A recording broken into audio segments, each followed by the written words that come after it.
Hey everybody, Will here from 1459 Studios. Today is a fun day because today I got a guitar that I ordered about a year and a half ago and it finally showed up.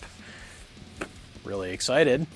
You may remember a little while ago we ended up doing a first look at a Dusty Waring CE24. I ordered one not long after making that video. And I got myself this very cool DWCE limited edition in jade green hardtail. So just a beautiful guitar. The top on this thing is fantastic. Very excited to finally have this in my hands. So we went through this guitar a little bit in more detail when we did the playthrough video, so some of this will be repeat, but when this model came out, it just was honestly everything I wanted in a new PRS model. It's the Dusty Waring signature I always thought was really cool, but it had a Floyd Rose on it initially, and I'm not really a tremolo player.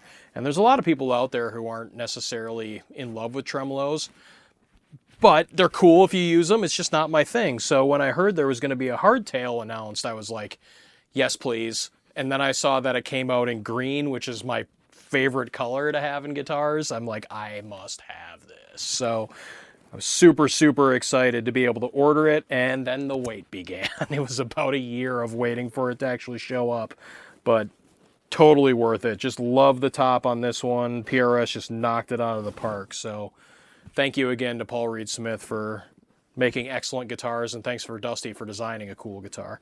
So let's talk about a couple specs just to refresh, and then we'll just hear a little bit of it because you've already heard a whole playthrough, but still got to hear it.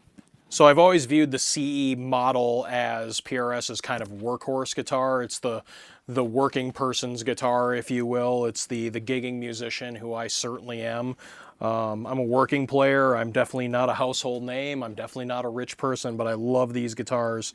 And I play every single one that I have, but it's also nice to be able to have one that's not my wood library that I can take to, take to a smaller club or something like that. So I've always appreciated the CEs for that. This particular model is just classic Paul Reed Smith CE with a couple really modern upgrades and modern specs, which I really enjoy. I love the fact that they kept the original black headstock, which was the 80s and early 2000s model CEs. The new ones come with the maple headstock. Just doesn't look like a CE to me, at least the CEs that I grew up with, so I always appreciated the black accoutrement here.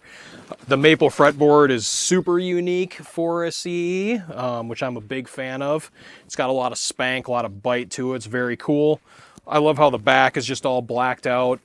The feel of the neck is just awesome on whenever they paint these necks, I think, versus just the standard maple. But again, personal preference, but I think it's really cool.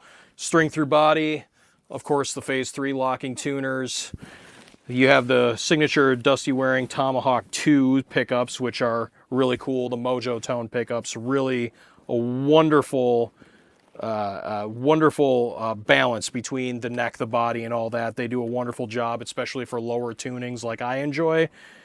I just love these big knobs. They're just kind of silly and different, but they're real easy to get to. I really only use volume and tone anyway, so, it's very cool. 5-way switch, hardtail, no tremolo at all. Just awesome. Just a really cool workhorse guitar.